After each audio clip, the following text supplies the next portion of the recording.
The Secrets of Doctor Who is brought to you by the StarQuest Production Network and is made possible by our many generous patrons.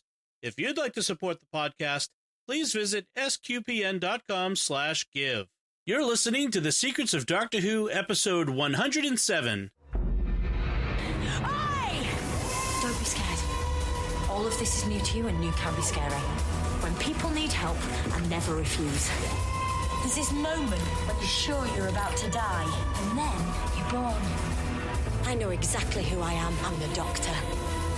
Ta-da! Ooh. Should be fine. Hi, I'm Dom Bettinelli, and you're listening to The Secrets of Doctor Who, where we discuss everything about the hit BBC series Doctor Who. And today we're discussing our appraisal of Season 11, the most recent season completed as of the beginning of 2019. And we're going to go back and look at the season as a whole. What do we think? What were the high points, low points? Did they take our advice? And if not, why not? Joining me today on the panel are Father Corey Stika. Hi, Father Corey. How's it going, Dom? Great. And Jimmy Aiken. Hi, Jimmy. Howdy, Dom. As always, folks, I want to remind you to like The Secrets of Doctor Who on Facebook and retweet us on Twitter. We have a Facebook page, Secrets of Doctor Who. You can follow us on Twitter at SQPN. You can leave us comments.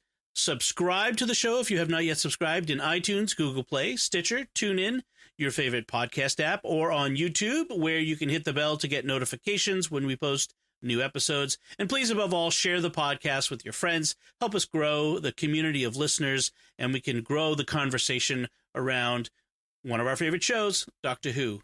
So the season of this season of Doctor Who, this much anticipated season where so much has changed, has just completed. We will, put that as official. I think the official season finale was the Battle of Ranskor of Kalos. It just drips from off the tongue. But as usual, the holiday special, because it wasn't a Christmas special, really marks the end of the season, especially since there's going to be a large gap to the next one. We'll talk about that in a bit. So we've got these 11 episodes. Was it 11 or 10? 11. Oh, my rank. I have a listing of the episodes and I'm missing one, so I better go back. This season on Doctor Who, they turned it up to 11. Exactly. But one thing we did do before the season began, in episode 92 of The Secrets of Doctor Who, we talked about our advice for new showrunner Chris Chibnall. What should he do? What should he avoid when doing this season? And so we wanted to start off by revisiting our advice and see whether he took that advice.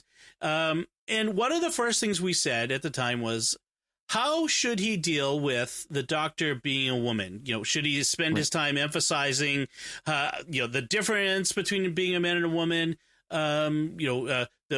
How should be treated, that sort of stuff. So what do you think?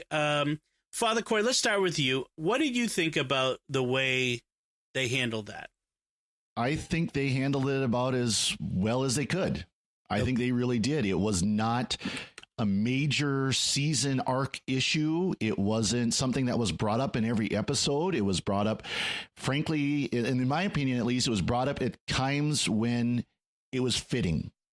Okay. Kind of like that line where, the first episode where the Doctor has just crashed through the top of the train, the roof of the train.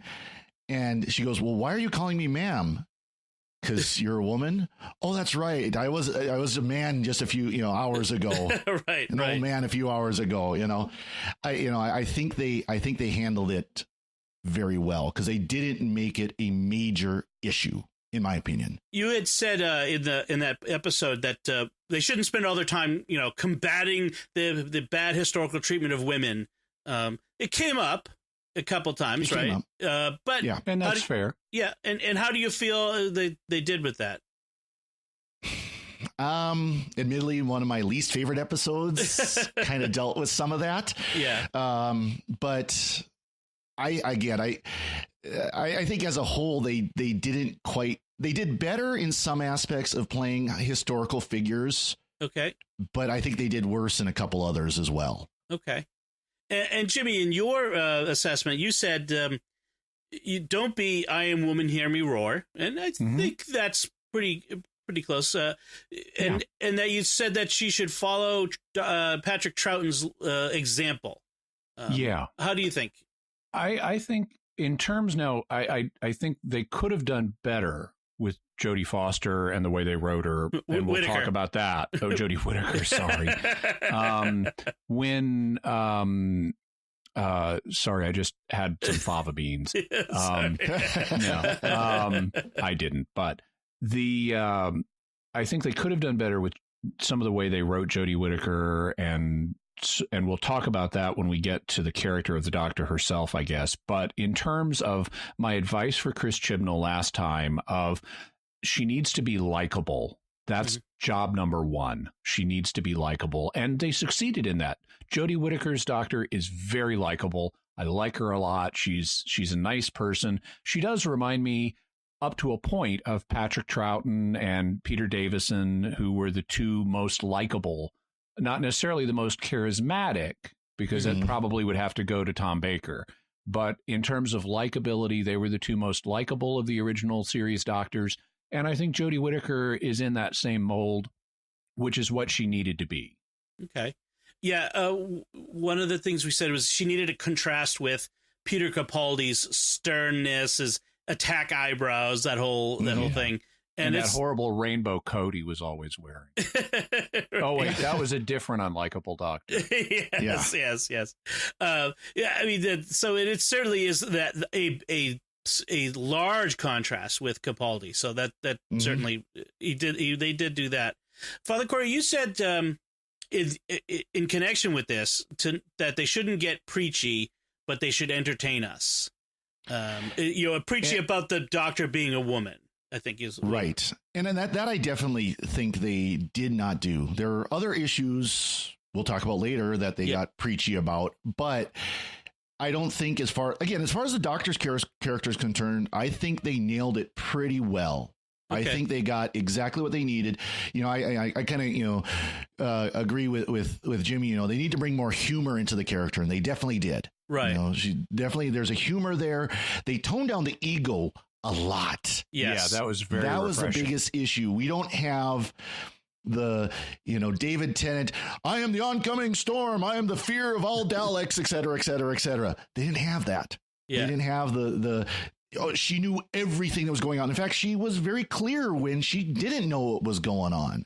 Right. And I think that was part of the reason why she's more endearing, because there's that vulnerability of being able to having to say, I don't have a clue. Let's find out. Right. Also, in terms of toning down the ego, this is the most egalitarian time we've ever had on the TARDIS, with the possible exception of Peter Davison's era, where, they're not presented as his assistants or companions, or her assistants or companions. They're characterized now as friends, and they've even pointed out the more horizontal structure rather than a hierarchical structure in the group on the TARDIS. That's right. One of the things, Father Cory, you said was don't be too serious. Keep it light and fun. I would say there were moments where it was serious, but there was some lightheartedness, a lot of lightheartedness. Oh, so I think one of my favorite episodes is one that was very lighthearted and fun. Kablam! Yeah, that was a very lighthearted, fun episode. It had its serious moments, but it was fun. Yeah, that's true. Jimmy, you said for the Doctor's personality, have a sense of adventure, be fun, be funny, have wonder at it all. What do you think about the Doctor's personality as a kid? I think they paid off on all of those qualities. I do think there's a missing quality, which we can talk about, but on those ones, I think they absolutely paid it off. So what was the missing quality then? Mystery. The Doctor is, if you think about Jodie Whittaker's Doctor, in my view, she's likable, and that's about it. Okay. There's not this element of mystery that prior Doctors have had. You think back to the very first Doctor, he's a man of mystery. We don't know much about him.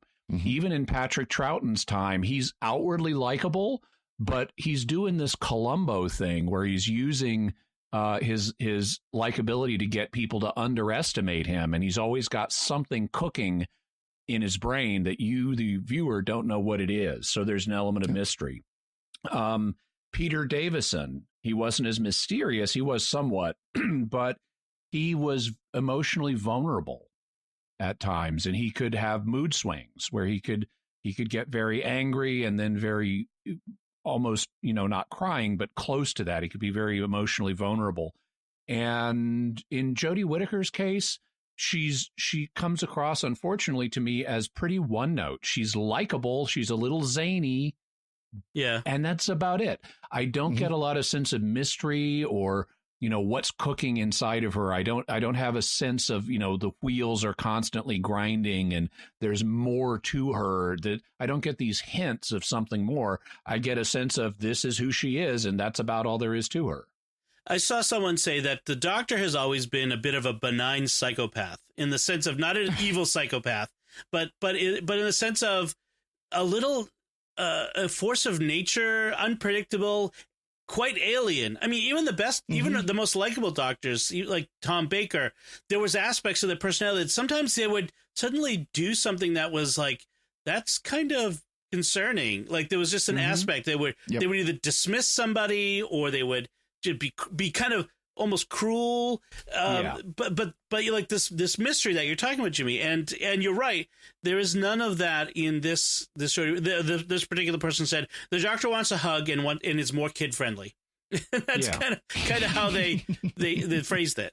Fortunately, I think this is something they can course correct on, just like when Peter Capaldi had his very problematic first season, they course corrected to make him more likable over the next two. I think they can add mystery to the Doctor, for example, by exploring, that they dropped a mystery early on, which was, the abandoned child. Yeah. Right. And then they completely did nothing with that for the rest of the season. So I assume that's some kind of multi-season arc they're setting up.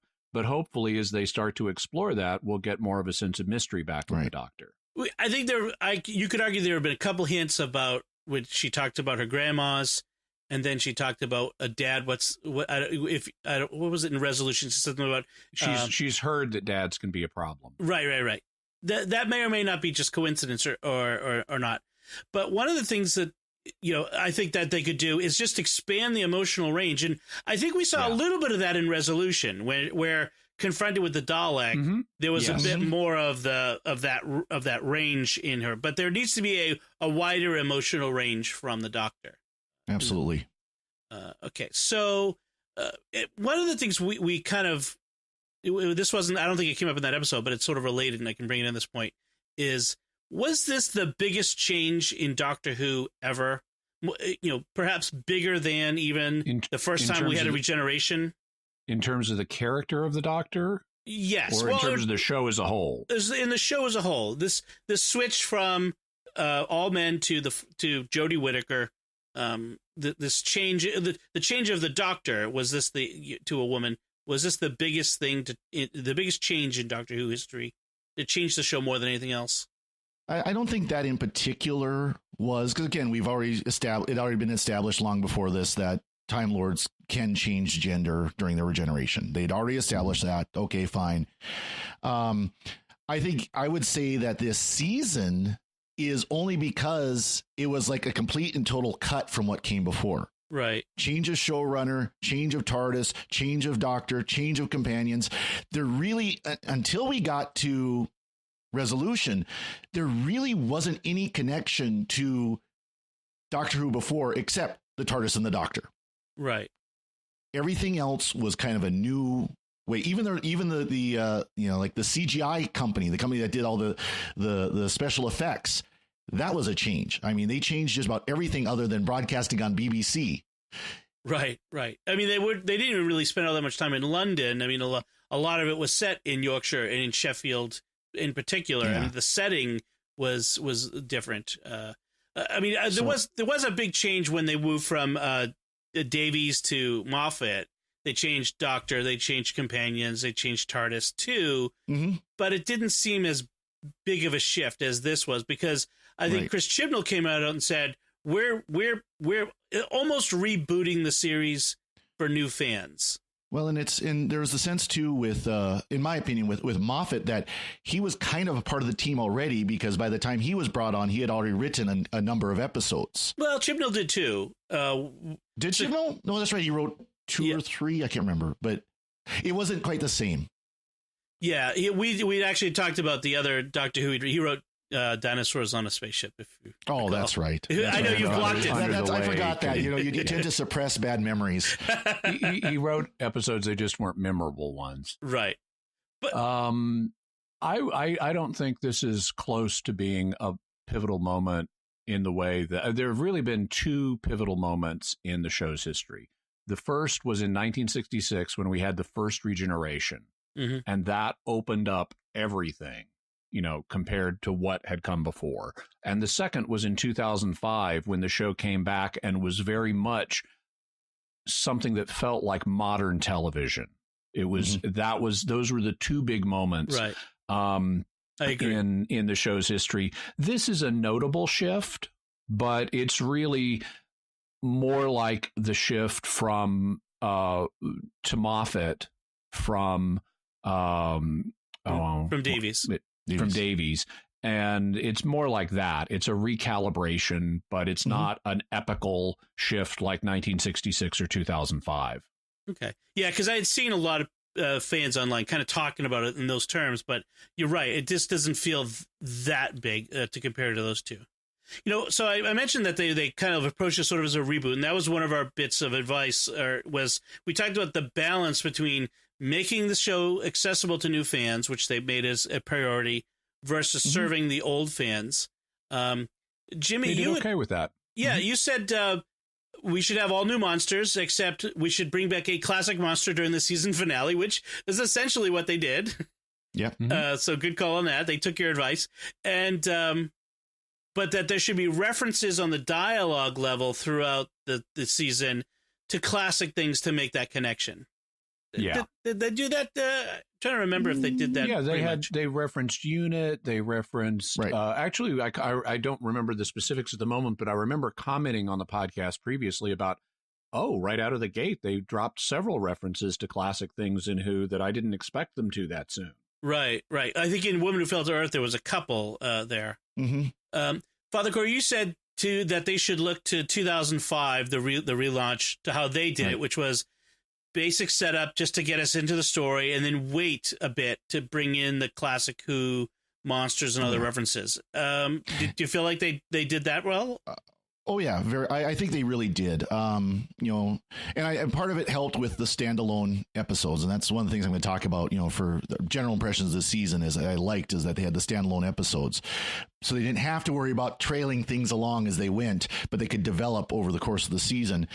But of course, the fact is we didn't see a classic Doctor Who villain until the New Year's Day episode. Right. With the Daleks. And we've talked before ad nauseum about the fact that there is that contract with the Terry Nation estate, et cetera, et cetera. So it's understandable why the Daleks were the ones that came back. But they did a good job of just developing the stories, or developing the basic Doctor Who mythos within the season. Yeah. And again, they did do some callbacks. They did do pull back a little bit. They did, there were the name drops by the Doctor, some of which we've seen and some of which we haven't. And, so, I mean, there was that, but I think they did a good job of getting it established. Now, it'll be interesting to see for the coming seasons how they go from there with bringing in more of the classic stuff again. Because we talked about like what villains and monsters from New Who do we want to see, what classic Who monsters should come back reimagined, or that have not come back in the 2005's reboot we haven't seen yet. And one of the things that I think you both said was you're not really looking for more stuff to come back. We're kind of tired of Daleks, Cybermen, and even the Weeping Angels, and unless you have something new, don't bother. Exactly. I mean, unless you have something new to do with the classic monsters, don't bother, because we've seen the popular monsters done repeatedly.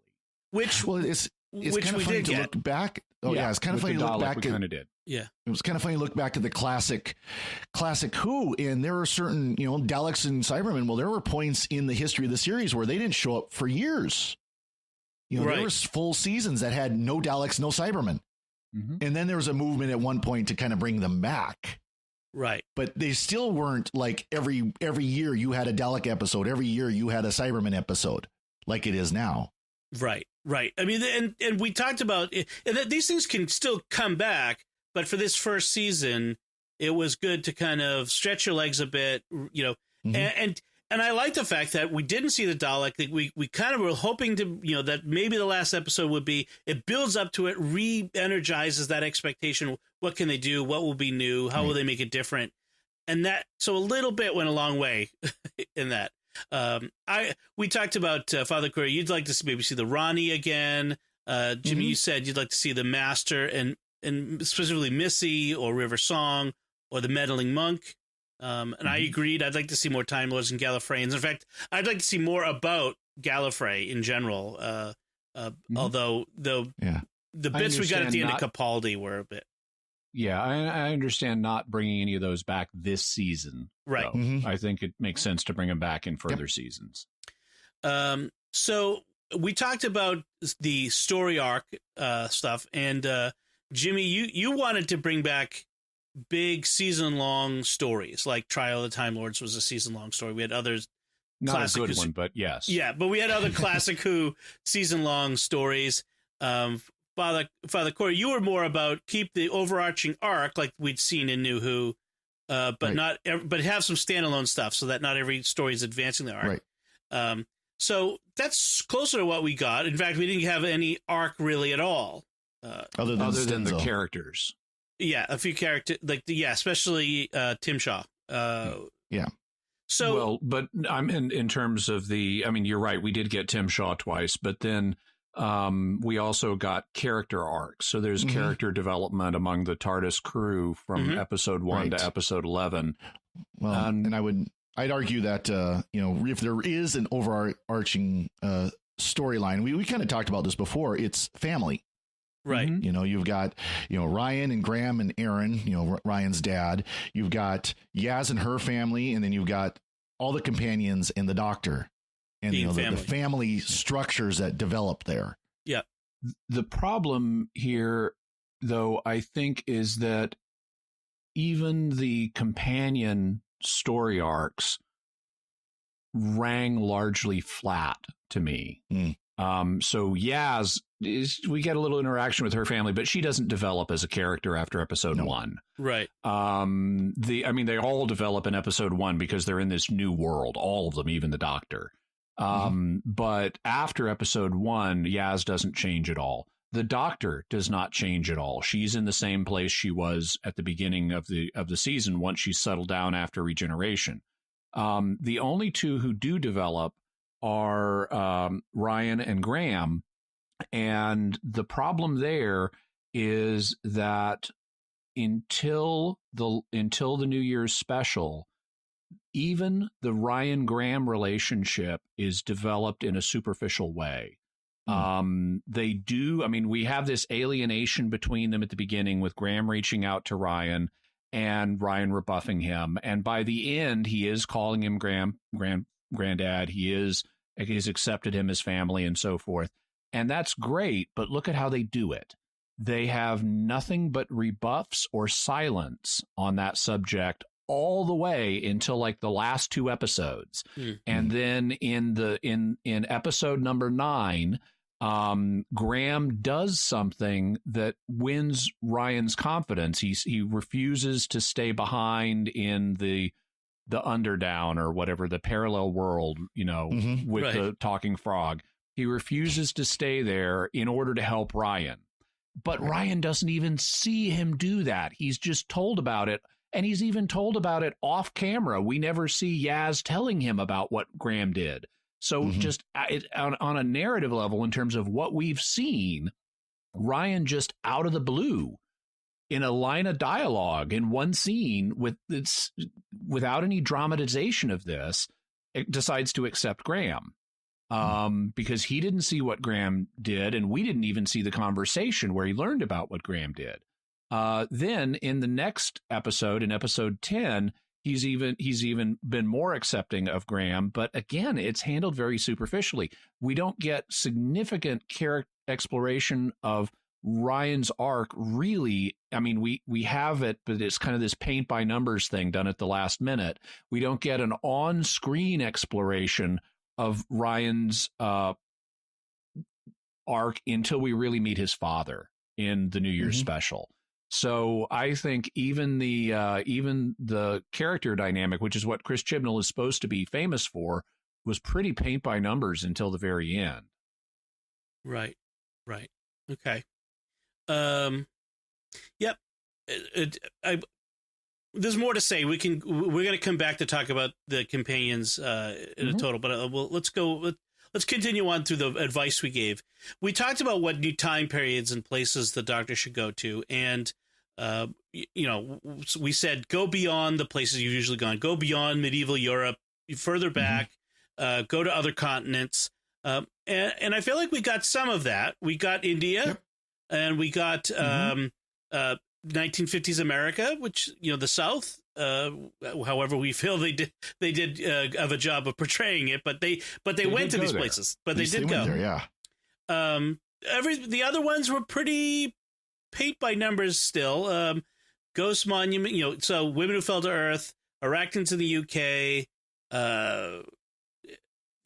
were run of the mill. They got us out of London, though. They did. It Takes You Away took us to Norway, which was different. Then we had a few one set in space, and then we had one set in the medieval England, or actually not later than that, but more than 200 years ago in England. I think I have to give him credit on these because, I mean, there's always going to be a mix of past and future, right, and present. We're always going to have the three time periods. We had become overly 21st century London centric. And even though we didn't abandon the 21st century, we did get out of London. So I got to give him points for that. Yes. A little different scenery, if nothing else. Right. I still would like to see them go. Like I very much liked them going to India. I would like to see them go even further afield to Africa, to China, to Ming Dynasty China was one place I said specifically, to more different places and times. You should watch Marco Polo, the first Doctor serial. That was awesome. I know. I wish it was available. Yeah, I would love to. I would love to watch that. The one of the last episodes. One thing I will say, though, at least as far as coming to current time, that in Classic Who, that wasn't exactly uncommon either. Although there's the whole unit timing controversy. Yeah, it was effectively present day. But it was, they were coming to present day. Matter of fact, the Doctor spent a whole season stuck in present day. So, right. I mean, it's not exactly an uncommon thing in the history of Doctor Who. So, I mean, that as far as it's concerned is not a concern. But yeah, the fact that they got out of London at least is a big improvement. Right. It's like, it would be like if it was always in New York City or something like that. So the next bit of advice we had concerned set design, production design, and specifically we talked about the TARDIS. And I think this is one where we all agree they did not take our advice. No. We said, get away from the junk room TARDIS, which I suppose they did. The console still had a bit of the junk room. Oh, you're right. It did. Yeah. And avoid darkness. And they totally went dark on that. It went even more dark than before. Though yeah. I still want that glowing spinning TARDIS as a little thing I can have on my desk and push, and it'll play the dematerialization sound. Yeah. Come on, BBC. This is something I will buy. Give it to me.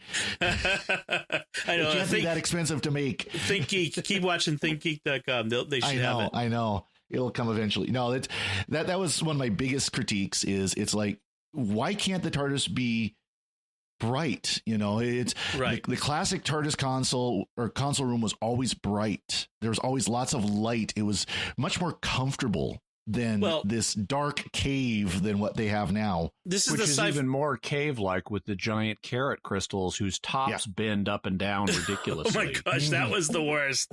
I mean, I try not to be too critical on this show, but oh my gosh, when I saw those things popping up and down, I'm like, oh come on, that just looked terrible. It was bad enough that the center center of the console was just giant crystal going up and down. It's like, okay. And you see the top going bobbing. It's like, who thought that was a good idea?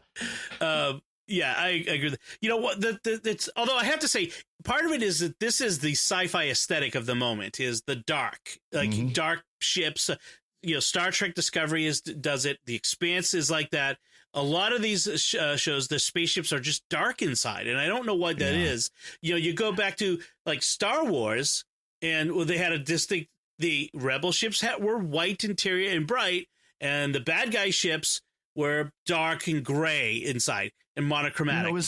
It was interesting. I just watched a YouTube video last night. We're talking about the Orville. Yeah. And one point he made is it looks like a classic Star Trek ship because it's bright. Yes. And he says, one of the reasons why the original Enterprise was white and bright colors is because of the limitations on the camera and television equipment at the time. You needed it to be bright if you want people to see detail. Right. And of course, we don't have those limitations now, but you still have the same problem. You make them dark, you can't see detail. Yes, if you have the perfect audiophile setup for a home theater where it gets almost to pitch black, and you have the perfect projector that shows the 0.01% of black, different from 0.0% of black, then yes, you will see every detail that they show.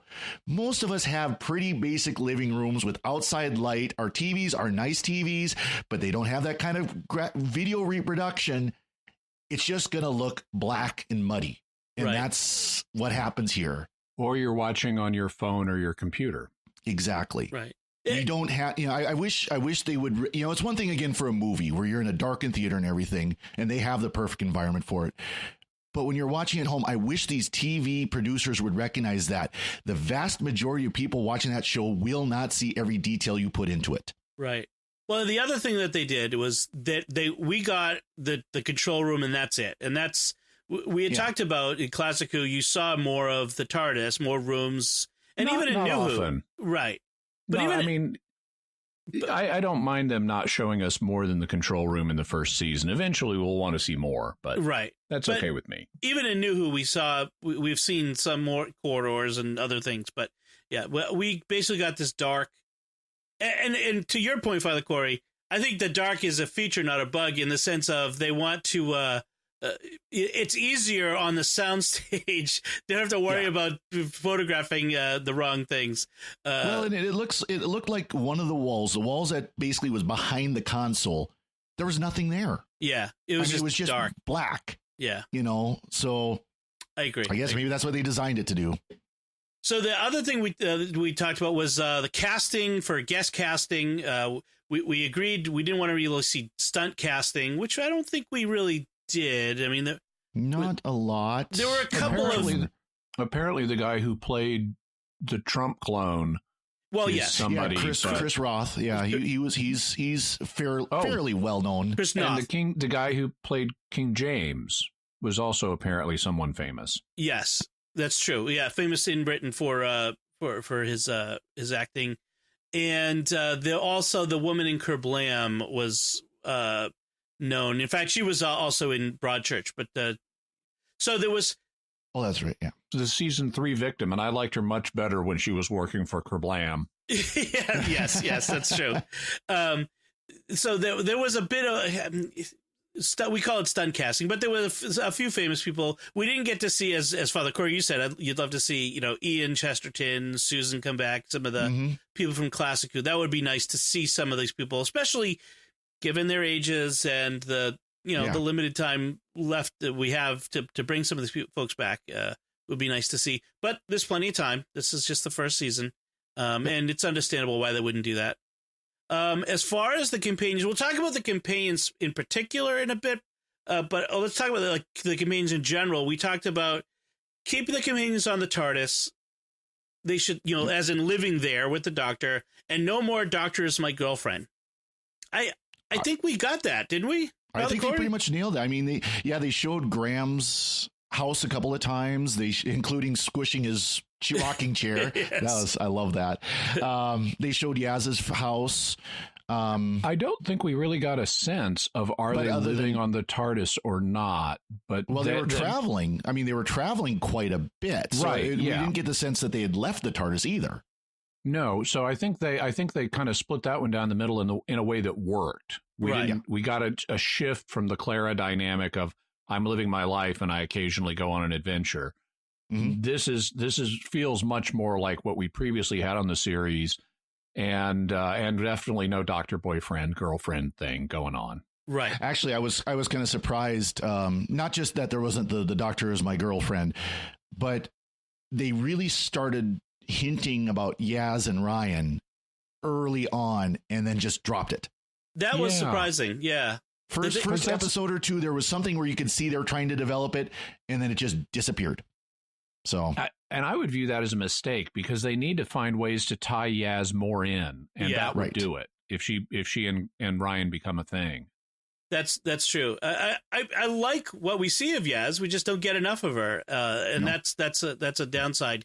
I'm kind of stepping on what we're going to talk about a bit later, but without talking about the characters specifically, one thing that a lot of people have said is 3 companions is just too many. It's splitting the time up, and so you don't have a chance to focus on the individual characters and give them their own personalities. I don't think that's true. If you go back, I mean, this TARDIS started with 3 companions.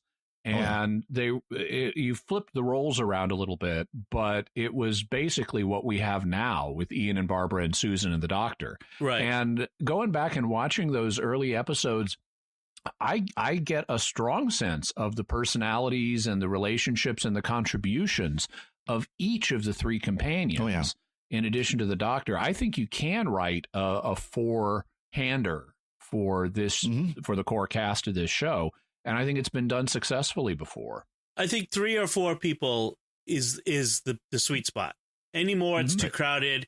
If it's just 2, it can become weird. I mean, Donna and the Doctor were good, but other than that, we got it just wants to tend to become some sort of couple, and that's modern Who. It wasn't that way back in the day. Certainly the 6th Doctor and Perry were not a couple. No, not after the strangulation incident. But even, I mean, 6th Doctor and Perry, you had Mel in the 10th or the 7th Doctor, Ace in the 7th Doctor. I was just going to mention Ace. Yeah, Ace and the 7th Doctor worked brilliantly together. And actually, that was more of a father-daughter relationship. Okay, yeah. Like Bill in the 12th Doctor, I suppose, was similar in that sense. It's really breaking up the potential romantic interest, I think. And that's one of the things we talked about, was to avoid the romantic interest, but also to break the mold of the young 20th century British woman who travels with the Doctor, which is what we've basically had in New Who. We've really kind of...